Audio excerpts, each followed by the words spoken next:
Bonjour à tous, bienvenue dans cette nouvelle vidéo consacrée à Power BI Desktop. Donc on a été resté la fois passée, donc à la vidéo précédente, sur ici comment obtenir des données, donc via des fichiers web, via un fichier Excel. Là où je vais vous montrer aujourd'hui, voilà, les possibilités de pouvoir transformer votre source à partir de fichiers vraiment non exploitables. Et vous allez voir qu'avec la puissance de Power Query, on va pouvoir, grâce à l'éditeur, on va retransformer donc les données, mais en plus avancé. Exemple, on va aller chercher ici un classeur. Par exemple, ici j'ai pris un petit classeur, voilà, récap des ventes. Voilà, donc je vais vous montrer le classeur. Voilà ici un classeur, hein, euh, où ici on a mis des données. Voilà, on a Paris, Toulouse, Lyon. Tiens, on va mettre ici peut-être une autre ville. On va mettre, on a mis Bordeaux, Rouen. Ah bien, on va mettre par exemple Marseille, des villes au hasard.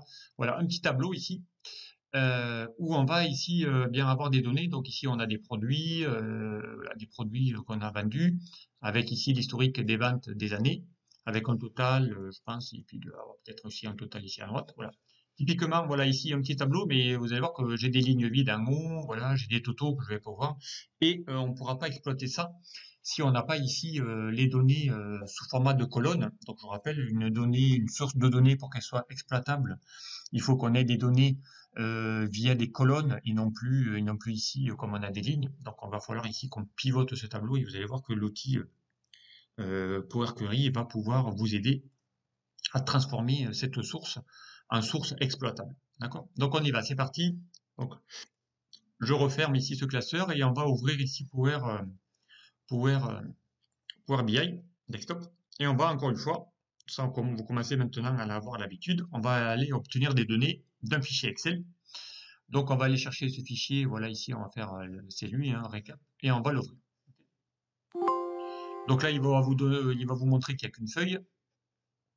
On a ici le tableau qui est là, donc et on va lui dire avant de charger, il va falloir transformer tout ça. Donc je vous avais montré qu'on peut ici, vous avez un aperçu hein, des données que l'on a, et on va lui modifier les données pour aller lancer l'éditeur Power Query.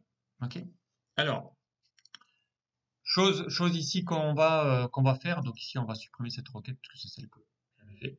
Voilà, on va supprimer cette requête. On va laisser ici la requête. Donc première chose ici qui va apparaître, par défaut, il aura tendance, je vous rappelle que il va vous faire ici les étapes qui va organiser lui-même. Donc et il y a des étapes ici, ici il a déjà modifié des données, il a déjà promu une colonne, donc voilà, il y a des étapes qu'il va déjà faire. Et moi si je veux pas, donc ici je peux aller supprimer les étapes que je souhaite pas qu'il fasse au préalable de par lui-même. D'accord? Il est laissé ici ma source telle qu'elle est. Donc si vous avez remarqué, hein, dans ma source, il y avait des lignes vides. Donc là, ben, il est allé les supprimer lui-même. Donc en gros, toutes les lignes vides qu'il y avait au-dessus, il ne va pas les prendre, il va commencer à charger les données à partir de la première donnée qu'il voit ici, c'était ma première ville, hein, automatiquement. Il va la considérer comme étant ici les données. Ok. Alors, donc eh bien, il va falloir ici qu'on lui dise, première étape, c'est d'aller lui dire de prendre ici mes villes et de les transformer en colonnes. Pareil pour les produits, les transformer en colonnes. Donc il va falloir qu'on aille pivoter ici tout ce tableau directement. Donc pour ça, donc ici on a des outils. Donc ici hein, dans l'onglet transformer, on a ici un outil qui s'appelle transposer.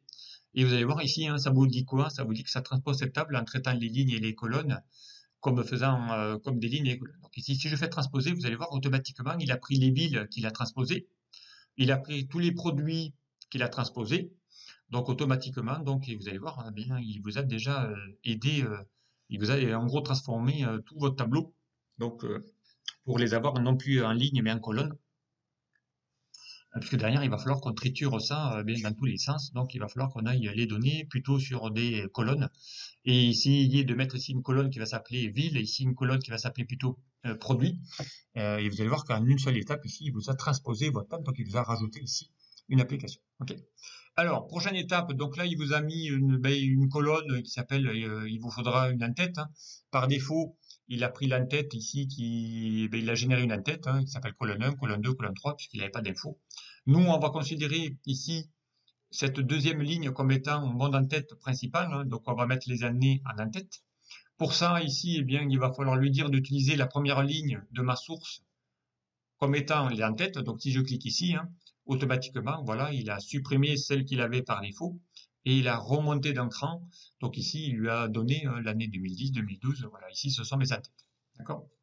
Ça, c'est vraiment intéressant d'aller ici, lui demander ici d'aller chercher tout ça. Ensuite, ben là, on va renommer ici l'en-tête. Donc ici, on va lui dire que la colonne 1, on va pas laisser ici l'en-tête colonne 1. On va la renommer. Donc, vous faites un clic droit sur la colonne. On va faire renommer. Ici, on va l'appeler ville. On va faire la même chose pour la colonne 2. Donc, c'est mes produits. Clic droit sur l'en-tête. Renommer. Et on va l'appeler ici produit. Ensuite, donc, on a des infos qu'on veut pas. Donc ici, cette colonne 13 et la colonne totale, on ne la veut pas. Donc on va prendre cette colonne, on va faire un contrôle, on va cliquer la deuxième. Et là, on va faire un clic droit, on va lui dire d'aller supprimer les colonnes. Donc, voilà, on va nettoyer notre tableau. Pareil, là, on a eu un total en bas, une ligne vide. Donc on va prendre ici, on va se mettre sur les nuls. Là. On va lui dire sur cette colonne-là, on n'en veut pas. Donc on va sélectionner, on va faire un clic droit. Et on va lui dire, eh bien ici, dans les filtres textuels, on lui dit qu'il n'est pas égal à, hop, il va supprimer ici le nul. Ici, on va se mettre sur le total. On ne veut pas ici cette ligne totale. Donc, on va faire un clic droit. Filtre textuel n'est pas égal à total. Il le supprime. D'accord? Automatiquement. Ensuite, donc, eh bien, il va falloir ici qu'on complète ici toutes mes villes. Donc, par défaut. Donc là, pareil, hein, vous avez un bouton ici hein, qui s'appelle ici, vous allez voir, il y a un bouton toujours dans l'onglet transformé qui s'appelle remplir.